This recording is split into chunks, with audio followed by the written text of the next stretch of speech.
So sales order create చేస్తున్నాను ఇప్పుడు. T code VA01, order type OR and sales area enter, customer enter చేస్తున్నాను, enter. So material ఇది వేసాను, for example YMAT 01A, order quantity ఒక 15 వేసాను, enter. So ఇక్కడ ఏదంటే ఇనిషియల్గా వేసిన తర్వాత నెట్ వాల్యూ అనేది నాకు వచ్చింది 1,20,000 సమ్ వచ్చింది ఇంత యూనిట్స్కి. సో ఇనిషియల్గా ఇది ఓకే. సో నేను ఇప్పుడు ఏం చేస్తున్నాను అంటే ఆర్డర్ని సేవ్ చేద్దాం ట్రై చేస్తున్నాను. సో ఎడిట్లోకి వెళ్ళి ఇన్కంప్లీషన్లోకి చెక్ చేయాలి, క్లిక్ చేయాలి. సో ఈ క్లిక్ చేయడం వల్ల ఏంటంటే ఏమన్నా మిస్సింగ్ డేటా ఉంటే సిస్టమ్ అనేది మనకి అప్డేట్ చేస్తుంది, గుర్తు చేస్తుంది అన్నట్టు. సో మ్యాండేటరీ డేటా అనేది ఫిల్ చేయకుండా సేవ్ చేసుకుంటే ఫర్దర్గా ప్రాసెస్ అనేది కంప్లీషన్ అవ్వదు. సో మనం స్టక్ అవుతూ ఉంటాము, టైం కిల్లింగ్ అన్నట్టు. సో అలాంటి టైం వేస్ట్ థింగ్స్ అనేది అవాయిడ్ చేయడానికి సిస్టమ్ అనేది మనకి అలర్ట్ చేస్తూ ఉంటుంది. మ్యాండేటరీ డేటా అనేది మిస్ అయింది, ప్లీజ్ అప్డేట్ ఇట్ అన్నట్టుగా వస్తుంది. ఓకేనా. సో ఇప్పుడు నేను క్లిక్ చేస్తున్నాను, చూద్దాం ఏమన్నా అట్లా ఉంటే ఆ డేటాని ఎట్లా ఫిల్ అని చూద్దాం. Okay okay. సో ఇక్కడ చూసుకుంటే ఇన్కంప్లీషన్ అనేది వచ్చింది మనకి. సో ఈ స్క్రీన్ వచ్చిందంటే ఖచ్చితంగా మనకి ఉందన్నట్టు. సో హెడ్డింగ్ కూడా అదే ఉంది, క్రియేట్ స్టాండర్డ్ ఆర్డర్ ఇన్కంప్లీషన్ లెగ్ అని వచ్చింది, లాగ్ అని వచ్చింది, సారీ. సో ఇక్కడ ఇన్ఫర్మేషన్ ఏంటంటే సోల్డ్ టు పార్టీ సంథింగ్ ఇట్లా ఉంది. సో కింద ఇంకొంచెం ఇన్ డీటెయిల్గా ఏంటంటే following data still needs to be completed అని ఉంది. ఓకేనా, ఈ థర్డ్ లైన్లో. సో ఈ డేటా అంటే కింద ఇచ్చిన ఇన్ఫర్మేషన్ ఇది కంప్లీట్ అవ్వాలి. సో ఇక్కడ ఏముంది మిస్సింగ్ డేటా దగ్గర మనకు చూసుకుంటే ఈ ఐటమ్ 10 అంటే మెటీరియల్ నెంబర్ అండి, serial number, first line item 10. So ఇందులో మిస్సింగ్ డేటా ఏంది, షిప్పింగ్ పాయింట్ అనేది మిస్ అయిందని ఇన్ఫర్మేషన్ వచ్చింది. ఓకేనా. సో దీనివల్ల మనకి ఈ సేల్స్ ఆర్డర్లో ఇన్కంప్లీషన్ లాగ్లో పడిపోయింది ఇది సేల్స్ ఆర్డర్. సో ఇప్పుడు నేను ఏం చేస్తున్నానంటే ఆ షిప్పింగ్ పాయింట్ అనేది ఎర్రర్ క్లియర్ చేయాలంటే ఒక టీ కోడ్లోకి వెళ్ళాలి మనం. టీ కోడ్ వచ్చేసి మనకి OVL2. ఓకేనా, ఎంటర్.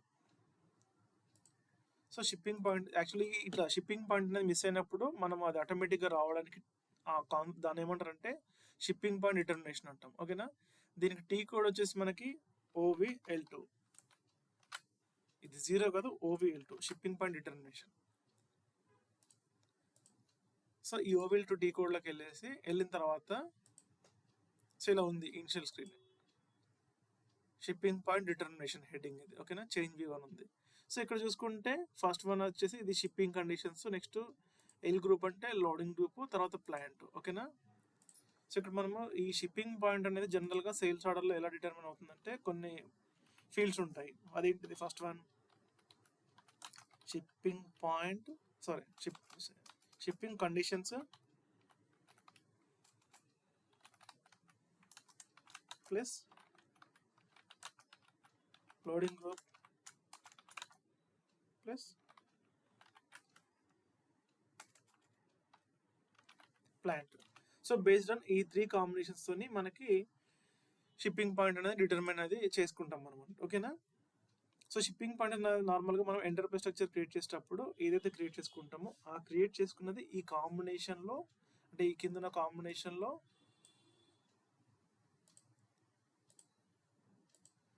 ఈ యొక్క OVL2 టీ కోడ్లో మనం మెయింటైన్ చేయాలి. షిప్పింగ్ కండిషన్స్ అనేది మనము కస్టమర్ మాస్టర్లో మెయింటైన్ చేసుకుంటాం ఫస్ట్ థింగ్. ఓకేనా. ఈ లోడింగ్ గ్రూప్ అని వచ్చేసి మనకి నెక్స్ట్ మెటీరియల్ మాస్టర్లో మెయింటైన్ చేసుకుంటాం. సో ఈ ప్లాంట్ అనేది మనము కస్టమర్లో మెయింటైన్ చేస్తాము అండ్ మెటీరియల్ మాస్టర్లో మెయింటైన్ చేసుకుంటాం. ఏదైనా ఒక ప్లేస్లో మెయింటైన్ చేసుకుంటాము, 2 ప్లేసెస్లో ఆర్ ఎనీ 1 ప్లేస్లో. ఎక్కడ మెయింటైన్ చేసుకున్నా సిస్టమ్ అనేది పిక్ చేసుకుంటుంది ఏదో ఒక ప్లేస్ నుంచి. ఓకేనా. సో ఈ షిప్పింగ్ కండిషన్స్ అనేది మనము కస్టమర్లో మెయింటైన్ చేసుకుంటాము. నెక్స్ట్ సేల్స్ డాక్యుమెంట్ టైప్స్ అని ఉంటాయి మనకి. సో టీ కోడ్ ఏంటంటే VOV8. అంటే మనకి నార్మల్గా ఇనిషియల్ కస్టమర్ మనము సేల్స్ ఆర్డర్ క్రియేట్ చేసినప్పుడు VA01 స్క్రీన్ ఇనిషియల్ స్క్రీన్లో మనము order type standard order type వేసాం కదా, OR అనేది ఆ ఇన్ఫర్మేషన్ అనేది మనకి VOV8లో అప్డేట్ అవుతుంది అన్నట్టు. ఓకేనా. VOV8లో మనకి ఆర్డర్ టైప్స్ ఉంటాయి అన్నట్టు.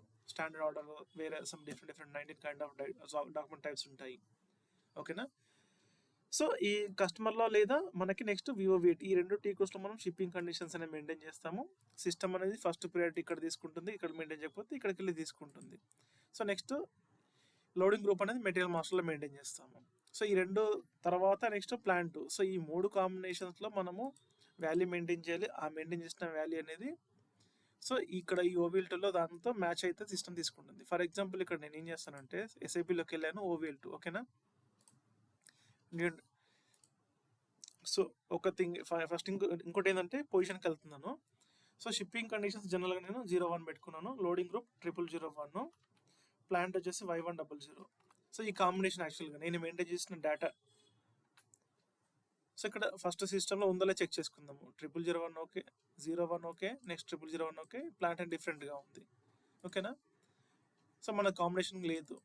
ఇన్కేస్ ఉందో చెక్ చేస్తున్నాను, లేదు కాబట్టి నేను న్యూ అడ్రస్కి వెళ్తున్నాను. న్యూ అడ్రస్ క్లిక్ చేస్తున్నాను. షిప్పింగ్ కండిషన్ 01, లోడింగ్ గ్రూప్ 0001, నా ప్లాంట్ Y100. సో నేను ఇది నెక్స్ట్ ఫోర్త్ బాక్స్ ఏంటంటే షిప్పింగ్ పాయింట్. ఈ షిప్పింగ్ పాయింట్ అనేది అవ్వాలి. సో నేను Y100 అనేది క్రియేట్ చేసుకున్నాను ఎంటర్ప్రైజ్ స్ట్రక్చర్ క్రియేట్ చేసినప్పుడు. సో ఎంటర్ కొడుతున్నాను ఓకేనా. నెక్స్ట్ సేవ్ చేయాలి. నెక్స్ట్ రిక్వెస్ట్ అనేది సేవ్ చేయాలి, కస్టమైజింగ్ రిక్వెస్ట్. సో ఇప్పుడు ఈ షిప్పింగ్ కండిషన్స్ ఎక్కడ ఉందనేది చెక్ చేసుకుందాం మనం ఓకేనా.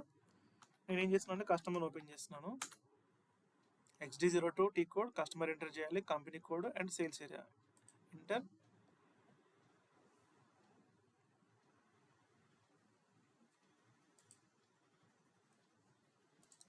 ఓకే, కస్టమర్ ఓపెన్ అయిన తర్వాత ఇప్పుడు సేల్స్ ఏరియా డేటాలోకి రావాలి. సేల్స్ ఏరియా డేటాలో సో 4 ట్యాబ్స్ మనకి sales, shipping, billing document, partner functions. So next shipping ట్యాబ్లోకి వెళ్తున్నాను. ఇక్కడ చూడండి షిప్పింగ్ కండిషన్స్ అని ఉందా 01, షిప్పింగ్ కండిషన్స్ 01 ఇక్కడ చూసుకోండి. First one shipping condition 01 maintain చేసుకున్నాను ఓకేనా. నెక్స్ట్ లోడింగ్ గ్రూప్ అనేది మెటీరియల్ మాస్టర్లో ఉంటుంది. సో నేను ఇప్పుడు మెటీరియల్ మాస్టర్లో ఓపెన్ చేస్తున్నాను. /nmm02 క్రియేట్ చేసినప్పుడు ఆల్రెడీ పెట్టుకుంటాం కదా. సో నేను ఏం చేయాలంటే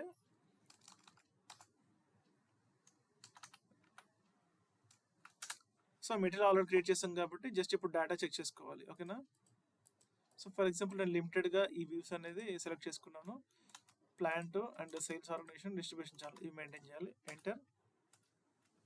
సో మనకి లోడింగ్ గ్రూప్ కావాలి. లోడింగ్ గ్రూప్ ఫీల్డ్ వచ్చేసి ఇక్కడ చూడండి సేల్స్ జనరల్ అండ్ ట్యాబ్ ఇది ఓకేనా. ఇది హైలైట్ అయింది కదా సెలెక్టెడ్ వ్యూ ఇది. సో ఇక్కడ లోడింగ్ గ్రూప్ 0001 ఉందా, 0001. మళ్ళీ OVL2 T కోడ్లోకి వెళ్తున్నాను. ఇక్కడ OVL2 T కోడ్ ఇక్కడ కింద చూసుకోవచ్చు. OVL2 transaction. So loading group 0001. Plant వచ్చేసి కస్టమర్లో లేదా మెటీరియల్ మాస్టర్ రెండులో మెయింటైన్ చేశాను. సో నేను ఎంటర్ప్రైజ్ స్ట్రక్చర్ క్రియేట్ చేసుకున్నప్పుడు ఇది ఈ షిప్పింగ్ పాయింట్ అనేది పెట్టుకున్నాను. సో ఈ కాంబినేషన్లో ఇలా మనం మెయింటైన్ చేసుకోవాలి అలా అన్నట్టు. సో ఫర్ ఎగ్జాంపుల్ డిఫరెంట్ కస్టమర్కి ఇంకో ఈ షిప్పింగ్ కండిషన్స్ డిఫరెంట్గా ఉంది, ఇంకో మెటీరియల్కి డిఫరెంట్ లోడింగ్ గ్రూప్ ఉంది, లేదు ఇంకో మల్టిపుల్ ప్లాంట్స్ కూడా ఉన్నాయనుకోండి. అప్పుడు ఏం చేయాలంటే మనం in the same way shipping conditions ఏం మెయింటైన్ చేసామో దానికి తగ్గట్టుగా లోడింగ్ గ్రూప్ ఏం మెయింటైన్ చేసామో ఆ మెటీరియల్లో సో ఆ కాంబినేషన్ మల్టిపుల్గా మనం మెయింటైన్ చేసుకోవచ్చు. లేదనుకుంటే కొన్నిసార్లు మనకి మల్టిపుల్ షిప్పింగ్ పాయింట్స్ ఉంటాయి. అలా ఉన్నప్పుడు కూడా మోర్ దెన్ ఉన్నప్పుడు కూడా మనం ఇక్కడ మెయింటైన్ చేసుకోవచ్చు. ఇక్కడ మనకి అట్లా ఎక్స్ట్రా ఆప్షన్స్ ఇచ్చాడు. సో ఈ విధంగా మనం షిప్పింగ్ పాయింట్ అనేది డిటర్మినేషన్ ఇలా చేసుకోవాలి ఈ T కోడ్లో OVL2లో. సో ఇప్పుడు నేను ఏం చేస్తున్నానంటే మళ్ళీ సేల్స్ ఆర్డర్ని ఫ్రెష్గా మళ్ళీ వేస్తున్నాను. సో మళ్ళీ T కోడ్ టైప్ చేసి VA01. సో చూడండి ఇక్కడ ఆర్డర్ టైప్ OR వేసాను. Next sales area enter, customer enter, material some quantity enter. So ఇప్పుడు ఎడిట్లోకి వెళ్తున్నాను, ఇన్కంప్లీషన్లో క్లిక్ చేస్తున్నాను. చూడండి ఇప్పుడు లేదు. సో షిప్పింగ్ పాయింట్ అనేది కరెక్ట్గా డిటర్మైన్ అయిందా లేదా అలా చెక్ చేసుకోవాలి. సో షిప్పింగ్ పాయింట్ అనేది ఐటమ్ లెవెల్లో ఉంటుంది. సో ఇప్పుడు నేను ఐటమ్ క్లిక్ చేస్తున్నాను, డబుల్ క్లిక్ చేశాను, షిప్పింగ్ ట్యాబ్ ఇక్కడ షిప్పింగ్ ట్యాబ్కి వచ్చాను. ఇప్పుడు హెడింగ్ చూసుకోవచ్చు, హెడ్డింగ్ ఐటమ్ డేటా ఓకేనా.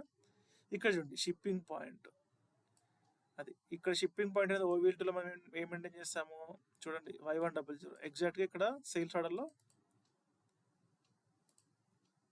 చూడండి Y100 వచ్చింది కదా అది. సో ఇది షిప్పింగ్ పాయింట్ డిటర్మినేషన్ ఇలా ఉంటుంది అన్నట్టు. మనము ఆ T కోడ్ ప్లస్ ఆ ఫీల్డ్స్ అనేది ఎక్కడ ఉంటాయి, ఏం మెయింటైన్ చేస్తామో ఎలా చెక్ చేసుకోవాలి, ఈ విధంగా మనం చెక్ చేసుకోవచ్చు షిప్పింగ్ పాయింట్ డిటర్మినేషన్ అనేది. సో షిప్పింగ్ పాయింట్ డిటర్మినేషన్ అనేది ఓన్లీ మనకి సేల్స్ ఆర్డర్లో మాత్రమే అవుతుంది డిటర్మినేషన్.